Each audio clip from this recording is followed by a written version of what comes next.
Ahora, ¿cómo inicializamos los atributos? Lo hacemos a través de self, ¿ya? Cuando yo digo self.root, estoy creando en el objeto una, un atributo que se llama root. Un atributo es lo mismo que una variable, solamente que existe un valor para cada objeto. Existe un valor para cada objeto.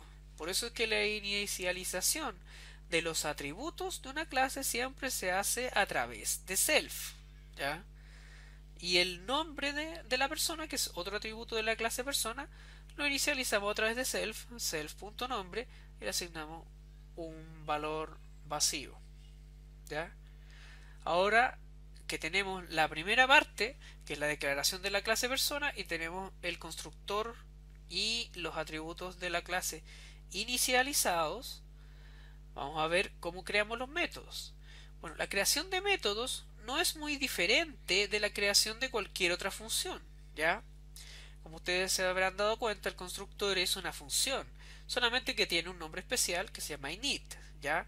Y yo creo ese método al interior de una clase y lo declaro con def, tal como declaro una función, ¿ya? Los métodos se declaran de una manera similar, como lo vemos acá. Aquí tenemos los métodos que yo les mencionaba anteriormente, que son los getter y los setter, que son los que permiten obtener el valor de un atributo. Por ejemplo, acá el getRoot me permite obtener el valor del atributo root de la clase, y getNombre me permite obtener el valor del atributo nombre de la clase. Y por otro lado están los setters, que son los que asignan los valores. Como vemos aquí, setRoot, yo lo uso para definir el root de una persona, ¿ya? Toma como parámetro el root, ¿ya? Y todos los métodos de una clase siempre tienen como primer parámetro el self, ¿ya? Porque de esa forma yo puedo tener la, la referencia al objeto específico con el que estoy trabajando. Entonces yo siempre que interactúo con los atributos de la clase, tengo que hacerlo a través de self, ¿ya? Aquí yo estoy retornando el root, que sería self.root, y aquí yo estoy modificando el root, que digo self.root igual al valor root que estoy ingresando como parámetro aquí, ¿ya? No sirve si yo digo root igual a root, porque si yo hago eso, no estoy modificando el atributo root del objeto, sino que lo que estoy haciendo es simplemente igualando el parámetro root a él a sí mismo. Entonces eso no tiene efecto. Siempre tengo que recordar que el atributo se identifica con self, ¿ya? Y finalmente aquí vamos a definir otro método que es un método especial que me permite convertir un objeto de la clase persona en un string.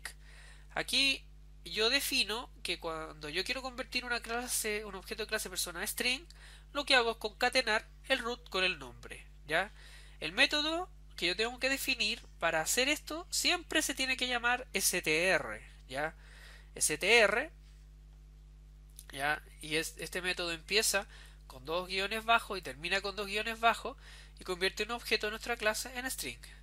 ¿Para qué sirve? Sirve para que yo cuando use la función str sobre un objeto de tipo persona se pueda convertir al string, y también para que yo pueda usar print como persona, que es lo que vamos a ver más adelante. Aquí ya estamos usando nuestra clase, ¿ya? ¿Cómo lo usaríamos? Bueno, primero creamos un objeto de tipo persona. ¿Cómo se hace eso? Yo digo p1 es una variable igual a persona, y a persona le pongo los paréntesis como si fuera la llamada a una función. Esto equivale a llamar al constructor de la clase persona. Aquí yo estoy llamando al constructor. Cuando yo digo el tipo, que es el nombre de la clase, y le pongo paréntesis, esto equivale a una llamada al constructor. Así que aquí yo estoy llamando a init, ¿ya? Y al llamar a init yo estoy fijando el root y el nombre a un string en blanco. Después llamo al método setRoot. Si ustedes se fijan acá, yo no el método setRoot está definido como que toma dos parámetros, ¿ya? Pero el primer parámetro, como vimos anteriormente, lo que representa es el, es el objeto, es la referencia al objeto específico. Por lo tanto, yo no lo doy, ¿ya? Yo digo p1.setRoot, ¿ya? Y Python automáticamente manda como primer parámetro la referencia a p1, ¿ya? Y en realidad, para llamar el método yo solamente uso aquellos parámetros que vienen después de self. En este caso, setRoot solamente tengo que indicarle el root, que es lo que estoy haciendo acá, como string.